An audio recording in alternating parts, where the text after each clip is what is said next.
ಆರೋಗ್ಯ ಸಚಿವ ದಿನೇಶ್ ಗುಂಡೂರಾವ್ ಸುದ್ದಿಗೋಷ್ಠಿಯಲ್ಲಿ ಹಲವಾರು ವಿಚಾರಗಳನ್ನ ಹೇಳ್ತಾ ಇದ್ದಾರೆ. ಯಾವ ವಸ್ತುಗಳು ಸುರಕ್ಷಿತ ಇಲ್ಲ ಅಂತ 92 ಐಸ್ ಕ್ರೀಮ್ ಘಟಕಗಳಿಗೆ ನೋಟಿಸನ್ನು ಕೊಡಲಾಗಿದೆಯಂತೆ.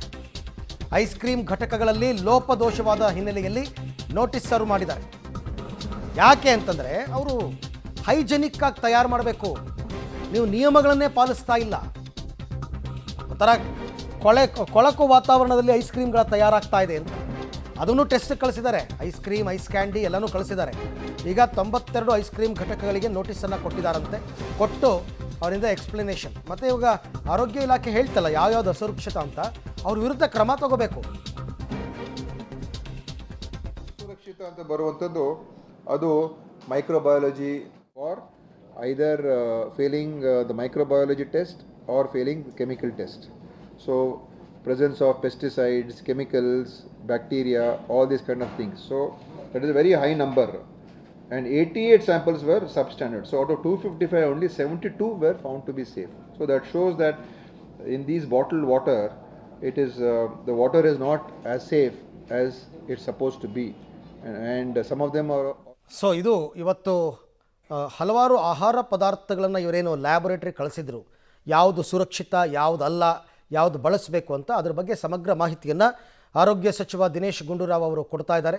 ಅದರ ಜೊತೆಗೆ ಯಾರ್ಯಾರು ನಿಯಮವನ್ನು ಮೀರಿ ಅಥವಾ ನಿಯಮವನ್ನು ಪಾಲಿಸದೆ ತಯಾರು ಮಾಡ್ತಾ ಇದ್ದಾರೋ ಆ ಕಂಪನಿಗಳಿಗೆಲ್ಲ ನೋಟಿಸನ್ನು ಕೊಡ್ತಾ ಇದ್ದಾರಂತೆ.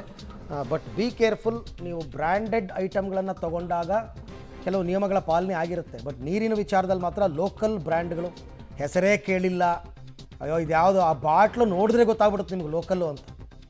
ಸೊ ಅಂಥದನ್ನು ಕುಡಿಯೋದನ್ನು ಅವಾಯ್ಡ್ ಮಾಡಿ.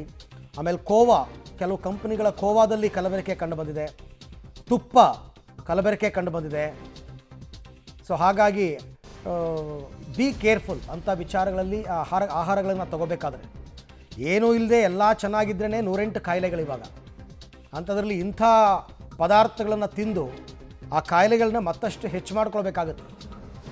ಆರೋಗ್ಯ ಇಲಾಖೆಯವರು ಈ ವಿಚಾರದಲ್ಲಿ ನಿಜವಾಗ್ಲೂ ತುಂಬ ಚೆನ್ನಾಗಿ ವರ್ಕ್ ಮಾಡ್ತಾ ಇದ್ದಾರೆ. ಕಳೆದ ಹಲವಾರು ತಿಂಗಳಿಂದ ಈ ಥರ ಟೆಸ್ಟಿಂಗ್ಗಳು ನಡೆದಿದ್ದೇ ಇಲ್ಲ ಇತ್ತೀಚಿನ ವರ್ಷಗಳಲ್ಲಿ. But they are doing good. ಸ್ವಲ್ಪ ಜನರಿಗೆ ಜಾಗೃತಿ ಮೂಡಿಸೋ ಕೆಲಸವನ್ನು, ಅವೇರ್ನೆಸ್ ಮೂಡಿಸೋ ಕೆಲಸವನ್ನು ಸಚಿವ ದಿನೇಶ್ ಗುಂಡೂರಾವ್ ಅವರು ಮಾಡ್ತಾ ಇದ್ದಾರೆ. ಅವರ ಇಲಾಖೆ ಕೂಡ ಅದನ್ನು ತುಂಬ ಚೆನ್ನಾಗಿ ಮಾಡ್ತಾ ಇದೆ. ಯಾವ ವಿಚಾರದಲ್ಲೂ ಕಾಂಪ್ರಮೈಸ್ ಆಗ್ತಾ ಇಲ್ಲ ಅವರು.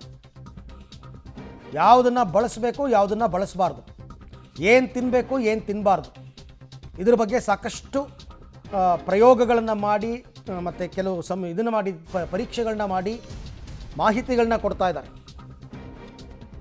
ನೀವು ತರ್ತಕ್ಕಂಥ ತುಪ್ಪದಿಂದ ಹಿಡಿದು, ತುಪ್ಪದ ವಿಚಾರದಲ್ಲಿ ಅದು ಇದ್ದೇ ಇದೆ ನೋಡಿ. 49 ಮಾದರಿ ಪೈಕಿ 6 ಮಾತ್ರ ಸುರಕ್ಷಿತ ಅಂತೆ. ನೀವು ತಿನ್ನೋ ಖೋವಾ ಕೂಡ ಡೇಂಜರ್. ಮನೆಯಲ್ಲಿ ಸ್ವೀಟ್ ಮಾಡೋದಕ್ಕೆ ಖೋವಾ ತರಿಸ್ಕೋತೀರ. 43 ಮಾದರಿಯಲ್ಲಿ 9 ಮಾತ್ರ ಸುರಕ್ಷಿತ. ಖಾರ ಮಿಕ್ಸ್ಚರ್ ತಿನ್ನೋ ಮೂಲ ಹುಷಾರು, ತಿನ್ನೋದಕ್ಕೂ ಮುನ್ನ. 119ರಲ್ಲಿ 23 ಮಾದರಿ ಮಾತ್ರ ಸುರಕ್ಷಿತ ಅಂತೆ.